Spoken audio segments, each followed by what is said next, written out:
time on this channel talking about food from a biological perspective, what it can do for the health of the astronauts. I haven't spent as much time talking about it from a psychological perspective, but there are plenty of things that we eat and drink, not because they're particularly good for us, but because they make us feel better. So today we're gonna take a look at two of the items on NASA's menu that do just that, coffee and cookies. I'm Sarah Gilbert, and this is the Martian Street Food Society. Now, comfort foods like chocolate have been going up into space ever since the Apollo missions of the 1960s and 70s, which included items like dehydrated chocolate puddings and vacuum-sealed brownies. However, all of those items were prepared on the ground and then sent up into space as pre-packaged items. They didn't actually bake anything while they were up in space.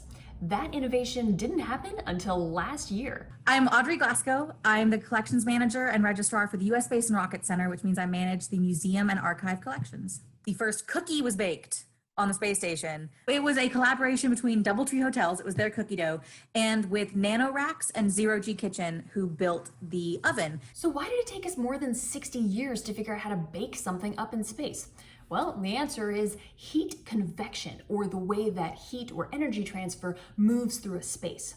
Microgravity has a pretty significant impact on the way that heat and energy move. If you don't have any convection, then basically you've just got a box with a single heat source and food that will get burnt in some areas and stay raw in others. And you're probably more familiar with this than you think, thanks to the Easy Bake Oven. Up until their 11th redesign in 2011, Easy Bake Ovens were convectionless. They were a single heating source, a light bulb, and a box that tried to reflect that heat around. So if all of your cakes that you made when you were a kid came out partially burned and partially raw, now you know why. To get around this problem, NASA had to design a completely new kind of oven. And the oven is actually a metal tube that uses electric heating elements, sort of like a toaster oven.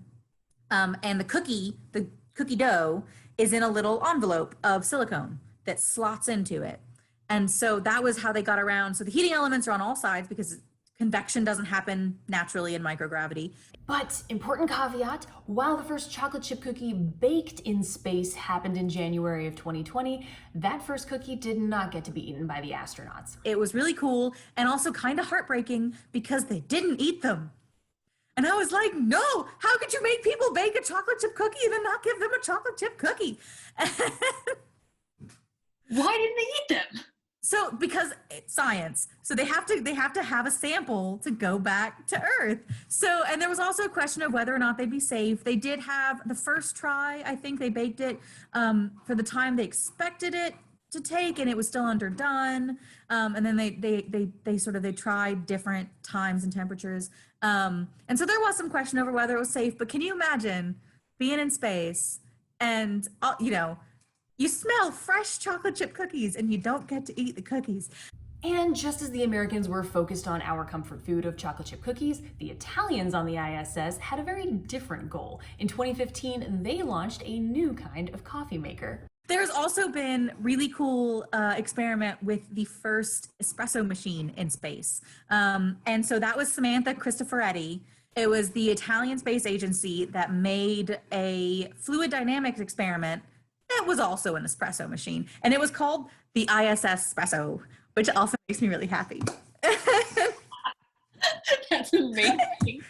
Isn't that wonderful? It just makes me so happy that this is like, I'm like, oh, people after my own heart. Now it's worth mentioning that the Iss Espresso does a lot more than just make espresso. It makes lots of other kinds of coffee. It can make hot chocolate, and it can make tea, which means for all you Trekkies out there, tea Earl Grey hot comes from this bad boy. So the Iss Espresso was a collaboration between Argotec and Lavazza coffee, and it was sent up by the Italian Space Agency as one of their 9 experiments. Samantha Cristoforetti became the first person to drink a freshly made espresso in space, which is amazing. But there's a whole other element to drinking coffee besides just making it. I mean, part of it is holding the cup under your nose and feeling the warmth and smelling the aroma. And if you're in space and you're in microgravity, you can't have that kind of open-topped cup. So unless you're gonna put your coffee in a sippy cup and really ruin the whole aesthetic, what are you gonna do? There was also some really cool research around the espresso cup which was in trying to figure out a cup that would use capillary action to get the coffee to your mouth, so that you could actually like have an open cup instead of the packets. Although the machine did interface with the same septum and septum adapter as the other beverage bags on the station. It was like a espresso machine. And I just think that's also so cool. And then they had the option to have a coffee and a cookie, and they didn't take it. But they will, sure. But they will. Both of these experiments were really important to be able to advance our knowledge of the science behind this, right? Like we learned about fluid dynamics, we learned about heat convection, but also a big driving factor was just trying to make space a little bit more like home. And personally, I love that.